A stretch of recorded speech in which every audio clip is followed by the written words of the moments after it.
Hello and welcome back to the UCLA Bruins Insider Podcast. I'm your host, Andrew Ferguson, writer for UCLA on SI. Today we're going to be taking a look at UCLA's second round matchup against Rutgers. Things UCLA needs to do to win, kind of bringing in some context entering this matchup, as well as mentioning players who I feel need to rise to the occasion. But before we get started, I want to thank everyone right now who's listening, Apple Music, Spotify, or even YouTube. It all means a lot to me, and I cannot thank you enough. But without further ado, let's get right into it.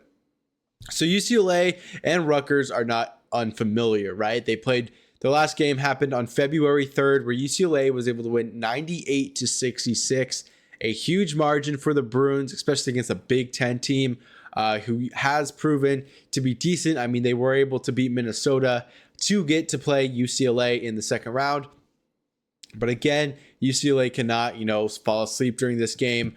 We've seen, again, the Bruins lost to Minnesota with the momentum on their side.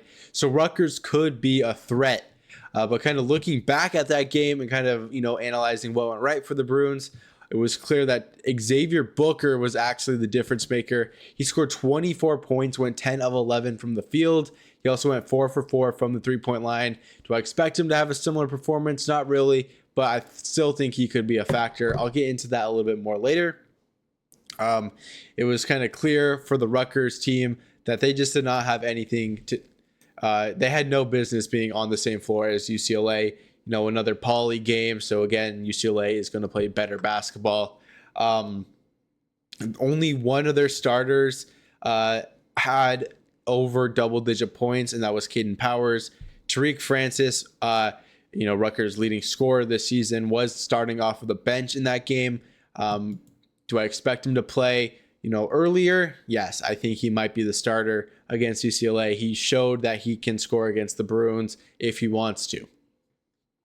But kind of looking at, the broader stats of this matchup, fast forwarding today to, the third round, it's kind of obvious what UCLA has to do. For starters, UCLA is averaging 78 points per game compared to Rutgers 70 per game. UCLA is only giving up 70, or just giving up the same amount of points that Rutgers is scoring at 70.9. Rutgers is giving up 75.2 points to opponents per game. UCLA is shooting 47% from the field, and Rutgers is shooting 42% from the field. Rebounding, Rutgers has an edge. They're averaging 33 rebounds per game, along with UCLA's 32.5.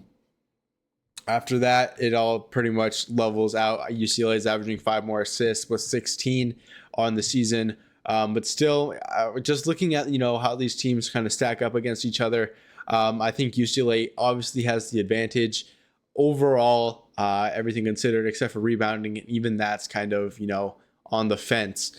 But I think UCLA has the firepower to really outplay Rutgers in both halves, and they could win this game by a significant margin. It will be played on a neutral site, so you're not going to have, that home field advantage that was present in that first game. But still, I think UCLA looks like a much better team. UCLA also opens this game as an 11.5 point favorite, and that's very significant. A loss here to Rutgers would tank, not only UCLA's production as a season, mentally, but it would also drop their seed also considerably, considering, how bad Rutgers has been. Right now, they are 14-18. They are in 6-14 in Big Ten play this season. So that is something you definitely want to watch out for if UCLA were to lose. And for that to happen, I mean, there's a lot of things that could happen. Caden Powers was amazing in the first half of the first matchup. If he gets hot and, in addition to, Tariq Francis getting hot, I think UCLA could be in a lot of trouble. But I don't see a world where that happens, especially with this UCLA team who is playing with a lot more stakes on its side. But yeah, it's going to be a very fun game to watch. I think UCLA will be able to, take a deep breath, with this matchup, right? I mean, they lost to Minnesota. It was an ugly game. Minnesota had UCLA figured out. Now that burden is off their shoulders, they can kind of just focus on what they need to do, which they should be doing. Even if it was Minnesota, you want to make sure all the issues of the past are fixed. And I think that's exactly what UCLA will be able to do against Rutgers. As far as three players who I really want to see make an impact, Number one, Eric Frenny. I think he's been playing some of his best basketball lately on both sides of the court. He's been great defensively.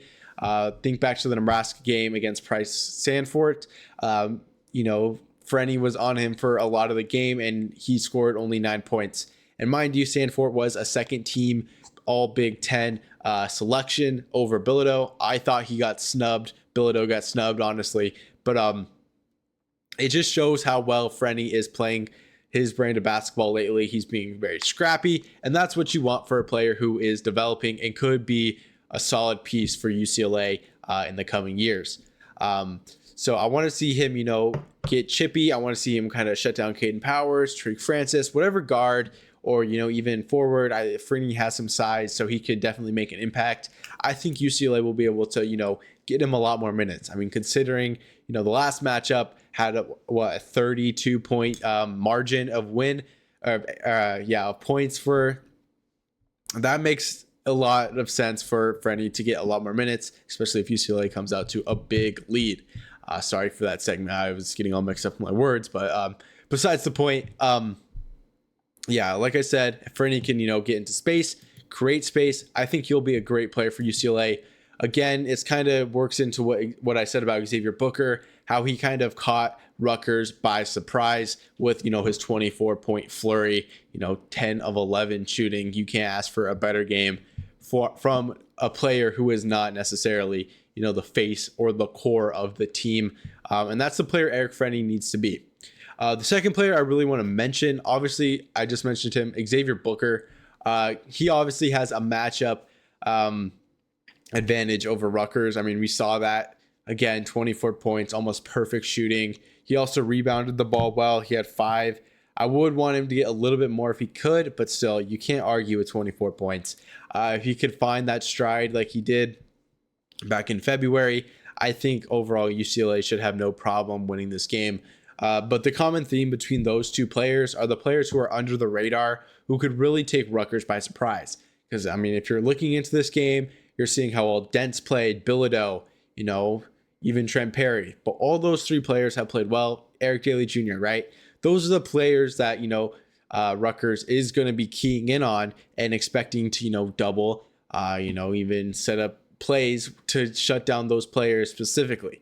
But if you could mix in, Eric Frenny or Xavier Booker, that's going to give Rutgers a lot of trouble on the defensive side of the ball. And that's what UCLA needs to do.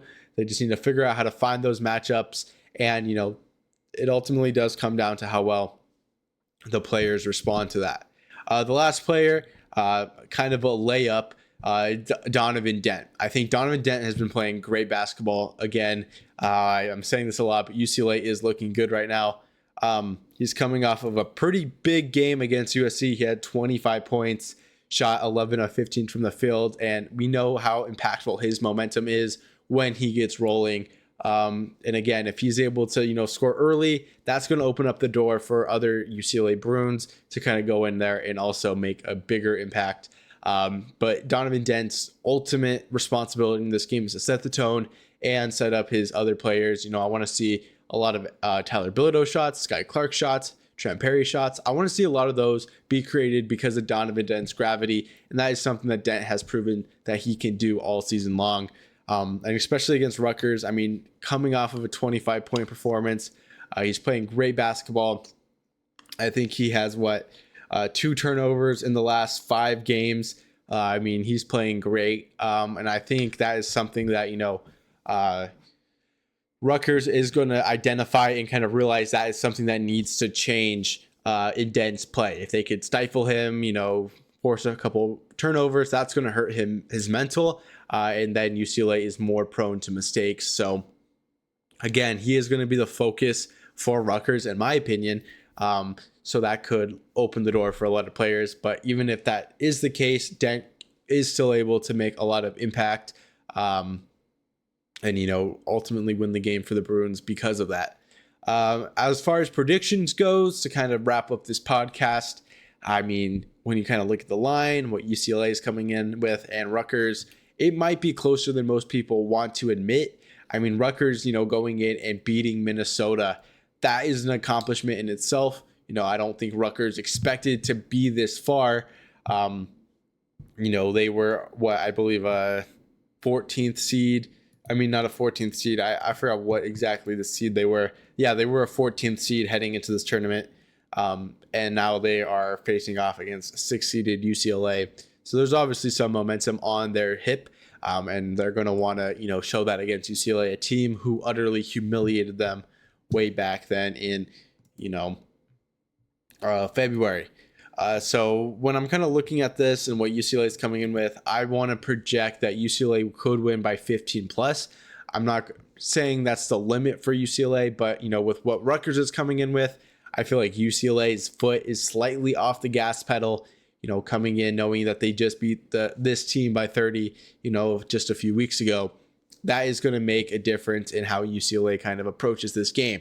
Obviously, that's not how Mick Cronin coaches this team, but that is just something that's in their head, and if this was a game against, Purdue or Michigan State, automatically the players are going to want to play a lot harder, and Rutgers simply does not fit that criteria. So I don't think UCLA will push the lead out that far.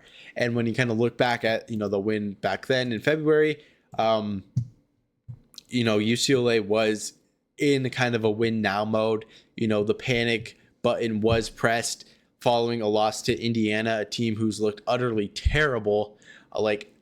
Probably you couldn't get much worse after a game or a win like they did. I'm sure there's an extra added momentum that took place against Rutgers, and that's not necessarily there anymore. UCLA's punched their ticket to the tournament, and I mean, again, this is not a high stakes game for UCLA. They can't really drop out of the tournament. Maybe they lose, and again, it's not going to be that scary, right? But again, if they would have lost to Rutgers in February, they might have missed the tournament altogether.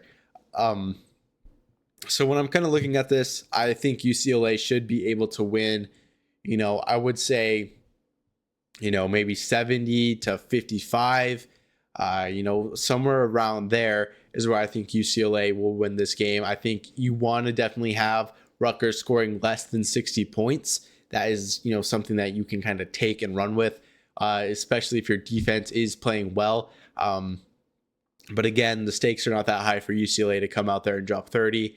But yeah, so that's all I have today's episode. I hope you guys enjoyed this episode.